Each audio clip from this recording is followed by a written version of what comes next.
apa itu maklumat dan berita palsu? Maklumat dan berita palsu ini ialah maklumat atau berita yang tidak benar yang wujud dalam pelbagai bentuk dan disebarkan dengan niat buruk atau secara tidak sengaja oleh pihak yang menyebarkannya. Seterusnya ialah kriteria maklumat dan berita palsu. Yang pertama, maklumat dan berita berbau fitnah dan kontroversi. Yang kedua, maklumat dan berita berunsurkan kebencian. Yang ketiga, tawaran-tawaran yang terlalu menarik dan tidak masuk akal.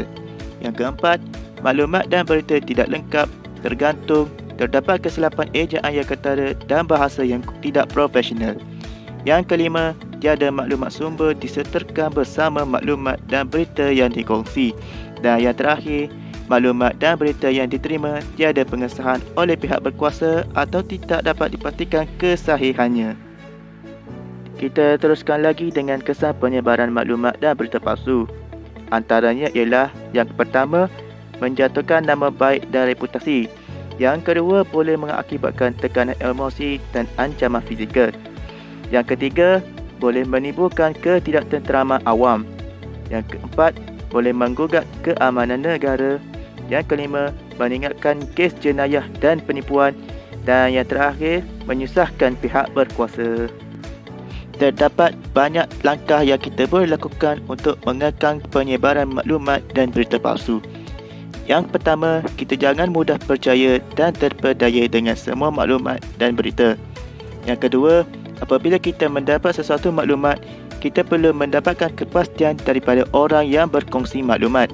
Yang ketiga, kita boleh membuat carian di internet berkenaan maklumat dan berita diterima. Yang keempat, kita perlu pastikan maklumat dan berita dari media massa yang boleh dipercayai. Yang kelima, kita boleh membuat pengesahan dengan merujuk kepada sumber kajian. Dan yang terakhir sekali, kita boleh membuat aduan atau laporan kepada penyedia perkhidmatan atau pihak berkuasa. Terdapat satu laman web yang kita boleh layari. Laman web tersebut ialah portal sebenarnya.my. Sebenarnya.my ini ialah rujuk pusat sehenti yang dibangunkan oleh Kementerian Komunikasi dan Multimedia Malaysia berkenaan maklumat dan berita palsu. Penyebaran khabar angin, maklumat dan berita yang tidak benar tak sahih yang boleh menyentuh sensitiviti melibatkan 3R, iaitu race yang bermaksud kaum, religion iaitu agama dan royal iaitu institusi diraja, boleh mengakibatkan tindakan undang-undang yang boleh diambil berdasarkan Akta Komunikasi dan Multimedia 1998, iaitu denda maksimum sebanyak RM50,000 atau penjara setahun atau kedua-duanya sekali.